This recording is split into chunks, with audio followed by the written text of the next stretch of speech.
Hello dear student, welcome to another lecture of Mechanics of Solid. ഇതിൽ നമ്മൾ SFT and BMD കണ്ടുപിടിക്കുകയാണ്. അതൊരു moment സാധാരണ നമ്മൾ ലോഡ് UDL യൂണിഫോംലി വേരിയിങ് ലോഡൊക്കെ കണ്ടു. But ഒരു പോയിന്റിൽ ഡയറക്റ്റ് മൊമെന്റ് ആണ് തന്നത്. ലോഡും അല്ല ഒന്നുമല്ല, ഒരു മൊമെന്റിന്റെ വാല്യൂ ആണ് തന്നതെന്നുണ്ടെങ്കിൽ how to draw SFT and BMD. ഭയങ്കര എളുപ്പമാണ്, കൺഫ്യൂഷൻ ഒന്നുമില്ല. ഇത് ഡയറക്റ്റ് മൊമെന്റ് തന്നുകൊണ്ട് മൊമെന്റ് കാൽക്കുലേറ്റ് ചെയ്യുമ്പോൾ മാത്രം ഈ സാധനത്തിന് കൺസിഡർ ചെയ്താൽ മതി. ബാക്കി എല്ലാ ഒരു കേസിലും നമ്മൾ എന്ത് ചെയ്യേണ്ട, ഈ ഒരു വാല്യൂവിനെ നമ്മൾ കൺസിഡർ ചെയ്യേണ്ട ആവശ്യമില്ല. മൊമെന്റ് എടുക്കുന്നിടത്ത് മാത്രം ഈ 10 എടുക്കണം, ബാക്കി ഒന്നും നമ്മൾ 10 എടുക്കേണ്ട ആവശ്യമില്ല. അപ്പോൾ നോക്കുക, ഞാനിവിടെ ഒരു SFT വരക്കാനും BMD വരക്കാൻ സ്പേസ് ഇട്ടിട്ടുണ്ട്. First we need to calculate reaction at A and reaction at B. നമ്മളെ എഞ്ചിനീയറിംഗ് മെക്കാനിക്സിലെ സപ്പോർട്ട് റിയാക്ഷൻസ് കണ്ടുപിടിക്കുന്ന മൊഡ്യൂളിൽ എങ്ങനെ ഈ ഒരു മൊമെന്റ് വരുമ്പോൾ സപ്പോർട്ട് റിയാക്ഷൻസ് കണ്ടുപിടിക്കുക എന്നുള്ളത് ഡീറ്റെയിൽ ആയിട്ട് ഞാൻ എന്ത് ചെയ്തിട്ടുണ്ട്, വീഡിയോ ചെയ്തിട്ടുണ്ട്. ഡൗട്ട് ഉണ്ടെങ്കിൽ നോക്കുക കേട്ടോ. സിഗ്മ F/, = 0, വെർട്ടിക്കൽ ഫോഴ്സിന്റെ സം = 0, RA + RB -20. ഈ 10 എടുക്കേണ്ട ആവശ്യമുണ്ടോ? ഇത് ലോഡ് അല്ലല്ലേ, ഇത് മൊമെന്റ് ആണ്. നമുക്ക് ലോഡിന്റെ some = 0. Therefore we get RA + RB = 20. ഇനി അടുത്തത് sum of moment at A = 0 ആണ് എടുക്കുന്നത്. മൊമെന്റിന്റെ വാല്യൂ ആണ് 0, അടുത്ത കണ്ടീഷൻ. സോ A എന്ന് പറഞ്ഞ പോയിന്റിലുള്ള മൊമെന്റ് ആണ്. ഞാൻ ഈ ഒരു റൈറ്റ് സൈഡിൽ നിന്ന് ഇങ്ങനെ എടുത്തിട്ട് വരികയാണ്. RB കാരണം പോയിന്റ് എയിൽ ഉണ്ടാക്കുന്ന മൊമെന്റ് ആരോമാർക്ക് മുകളിലേക്കാണ്. ഇങ്ങോട്ട് വരുമ്പോൾ -RB ഇൻറ്റു ടോട്ടൽ ഡിസ്റ്റൻസ് 7. പിന്നെ ഈ 20 കാരണം ഇവിടെ ഉണ്ടാകുന്ന മൊമെന്റ് 20 ഇൻറ്റു ഇവിടെ തൊട്ട് ഇവിടെ വരെയുള്ള ഡിസ്റ്റൻസ് പ്ലസ് ആയിരിക്കും. കാരണം എന്താ, ആരോമാർക്ക് ഇങ്ങോട്ടാണ്, പോയിന്റ് ഇവിടെയാണ്. It's A clock vice movement. 20 × 5. പിന്നെ ഇവിടെ ലോഡില്ല, പക്ഷെ ഓൾറെഡി ഒരു ക്ലോക്ക് വൈസിലുള്ള മൊമെന്റ് തന്നിട്ടുണ്ട്. ക്ലോക്ക് വൈസിലുള്ള മൊമെന്റ് തന്നത് കാരണം അത് അങ്ങനെ ആഡ് ചെയ്തു. പിന്നെ അതിനെ ഡിസ്റ്റൻസ് കൊണ്ടൊക്കെ മൾട്ടിപ്ലൈ ചെയ്യേണ്ട ആവശ്യമുണ്ടോ? ഇല്ല അല്ലേ, ഓൾറെഡി അതൊരു മൊമെന്റ് ആണ്. ഫോഴ്സിനെ മാത്രം ഡിസ്റ്റൻസ് കൊണ്ട് മൾട്ടിപ്ലൈ ചെയ്താൽ മതി, വിച്ച് ഇസ് ഈക്വൽ ടു 0. ഇത് സോൾവ് ചെയ്യുമ്പോൾ നമുക്ക് RB = 15.7 എന്ന് കിട്ടും. Therefore RA = we can write ഈ ഇക്വേഷനിൽ സബ്സ്റ്റിറ്റ്യൂട്ട് ചെയ്യുക. That is 20 - 15.7 which is equal to 4.28. അപ്പോൾ നമുക്ക് ഇവിടുത്തെ രണ്ട് വാല്യൂസ് കിട്ടി. ദാറ്റ് ഈസ് RA = 4.28 എന്നും RB = 15.7 എന്നും. ഈ RA RB ഞാൻ ഇവിടെ തന്നെ എഴുതുന്നതിന് ഒരു കാര്യമുണ്ട്. കാരണം നമുക്ക് ഈ SFT BMD വരക്കുമ്പോൾ വാല്യൂസ് ഒക്കെ ഈ ഫിഗറിന് കിട്ടണം. ഫിഗർ നോക്കിയിട്ടാണ് നമ്മൾ കാൽക്കുലേഷൻ ചെയ്യുന്നത്. അതുകൊണ്ട് ഇനി അടുത്തത് നമ്മൾ വരക്കുന്നത് SFD വരക്കാനാണ്. അപ്പോൾ ഷിയർ ഫോഴ്സ് കാൽക്കുലേറ്റ് ചെയ്യാണ്. ഓരോ പോയിന്റിലുള്ള ഷിയർ ഫോഴ്സ് ആണ് കാൽക്കുലേറ്റ് ചെയ്യാൻ പോകുന്നത്. First shear force at B. Shear force at B ആണ് നോക്കുന്നത്. ഷിയർ ഫോഴ്സ് B എന്ന് പറഞ്ഞ പോയിന്റിലുള്ള ഷിയർ ഫോഴ്സ് നോക്കണം. B എന്ന് പറഞ്ഞ പോയിന്റിൽ നോക്കി, ഞാൻ ഈ എൻ്റെ സെക്ഷൻ എന്ന് പറയുന്നത് ഈ പെൻസിലാണ്. പെൻസിൽ Bയിൽ വെച്ചു. RB എന്ന് പറഞ്ഞുകൊണ്ട് അപ്വാർഡ് ഡയറക്ഷൻക്ക് ഒരു ലോഡ് ഉണ്ട്. ദാറ്റ് ഈസ് +15.7 എന്ന് പറഞ്ഞുകൊണ്ട് ഒരു ഫോഴ്സ് അപ്വാർഡ്. ഇപ്പം ഞാൻ ഈ B എന്ന് പറഞ്ഞ പോയിന്റിൽ 15.7 ഒരു ലൈൻ വരച്ചു. അടുത്ത നമ്മൾ SF വരക്കുന്നത് എവിടെ, ഷിയർ ഫോഴ്സ് എവിടെ കാൽക്കുലേറ്റ് ചെയ്യണം? അടുത്ത പോയിന്റ് എന്ന് പറയുന്നത് Cയിലാണ്. ഞാൻ Cയിൽ കാൽക്കുലേറ്റ് ചെയ്യണം. C എന്ന് പറഞ്ഞ സെക്ഷനിൽ ഞാൻ പെൻസിൽ വെച്ചു. അപ്പോൾ Cൻ്റെ റൈറ്റ് സൈഡിലുള്ള ഫുൾ ലോഡ് നമ്മൾ കൺസിഡർ ചെയ്യണം. Cൻ്റെ റൈറ്റ് സൈഡിൽ ഏതൊക്കെയാണ് ലോഡ് ഉള്ളത്? അപ്വാർഡ് ഡയറക്ഷൻക്ക് ഒരു 15.7 ഉണ്ട്. ഡൗൺവാർഡ് ഡയറക്ഷൻക്ക് എന്തുണ്ട്? 20 ഉണ്ട്. ഓക്കെ, അപ്വാർഡ്ക്ക് ഒരു 15.7 ഉണ്ട്. C എന്ന് പറഞ്ഞ പോയിന്റിൽ ഡൗൺവാർഡ്ക്ക് ഒരു 20, so -20 which is equal to നമുക്ക് എന്ത് കിട്ടും? 4.28 എന്ന് കിട്ടും. അപ്പോൾ എന്ത് കിട്ടി? -4.28. അതായത് ഈ C എന്ന് പറഞ്ഞ പോയിന്റിൽ നിന്ന് മൈനസ് വാല്യൂ ആണ്, ഒരു 4.28 താഴേക്ക്. അപ്പോൾ ഇവിടുന്ന് ഇങ്ങനെ താഴേക്കൊരു ഇൻക്ലൈൻഡ് ലൈൻ വരച്ചു. സോറി, ഇൻക്ലൈൻഡ് ലൈൻ ആണ് വരക്കുക. SFDയിൽ SFDയിൽ ഇൻക്ലൈൻഡ് ലൈൻ ഉണ്ടാവുമോ? സോറി കേട്ടോ, നിങ്ങളതുപോലെ തെറ്റിക്കരുത്. ഈ 15 ആണ് ഇവിടെ ഉള്ളത്. 15 കഴിഞ്ഞിട്ട് C എന്ന് പറഞ്ഞ പോയിന്റിൽ 4.28 ആണ്. 4.28 പറയുമ്പോൾ UDL വരുമ്പോഴാണ് നമുക്ക് ഇൻക്ലൈൻഡ് ലൈൻ വരിക അല്ലേ. ഈ ഒരു ഗ്യാപ്പിൽ വേറെ ലോഡുകളൊന്നുമില്ല. So it's a straight line up to point C. Then it comes to 4.28. C എന്ന് പറഞ്ഞ പോയിന്റിലാണ് അത് എന്ത് ചെയ്യുന്നത്? 4.28 വരുന്നത്. പിന്നെ നമുക്ക് സി ടു എൻ്റെ ഇടയിൽ shear force at A calculate ചെയ്യണേ. ഷിയർ ഫോഴ്സ് അറ്റ് എ അല്ലെങ്കിൽ shear force at D calculate ചെയ്തോളൂ. ഷിയർ ഫോഴ്സ് അറ്റ് ഡി, അടുത്ത പോയിന്റ് ഡി അല്ലേ. ഷിയർ ഫോഴ്സ് ഡി എന്ന് പറഞ്ഞ പോയിന്റിൽ നമ്മൾ പെൻസിൽ വെച്ചു. അതിൻ്റെ റൈറ്റ് സൈഡിലുള്ള ഏതൊക്കെ ലോഡ് ഉള്ളത്? അപ്വാർഡ് ഡയറക്ഷൻക്ക് ഒരു 15.7ഉം ഡൗൺവാർഡ് ഡയറക്ഷൻക്ക് ഒരു 20ഉം. Again it's -4.28.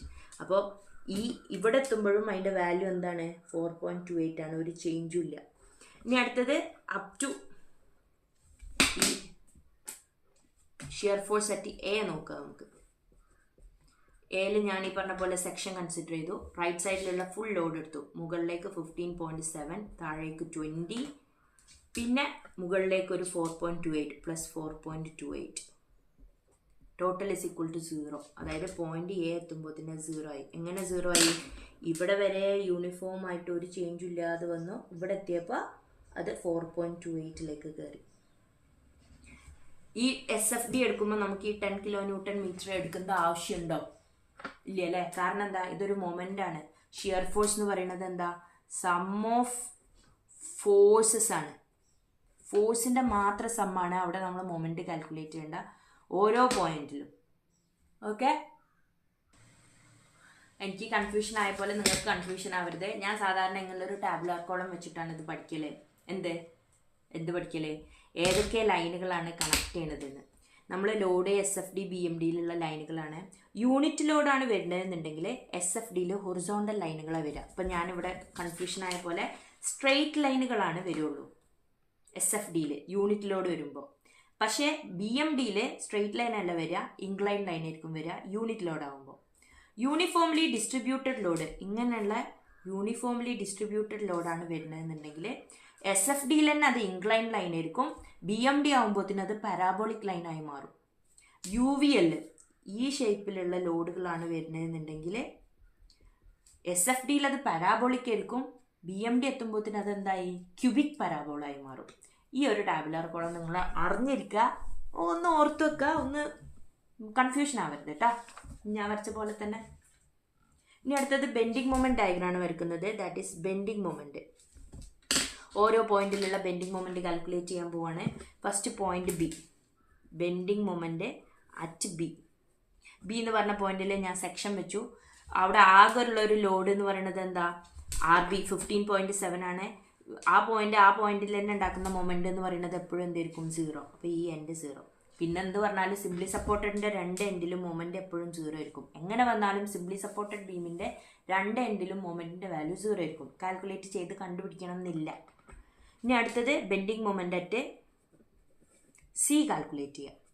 ഞാൻ ഈ പോയിന്റിലെ സെക്ഷൻ കൺസിഡർ ചെയ്തു. ഈ സെക്ഷന്റെ റൈറ്റ് സൈഡിലുള്ള ലോഡുകൾ ഫുള്ള് നോക്കി. RB ഉണ്ട് അല്ലേ, പിന്നെ 20 ഉണ്ട്.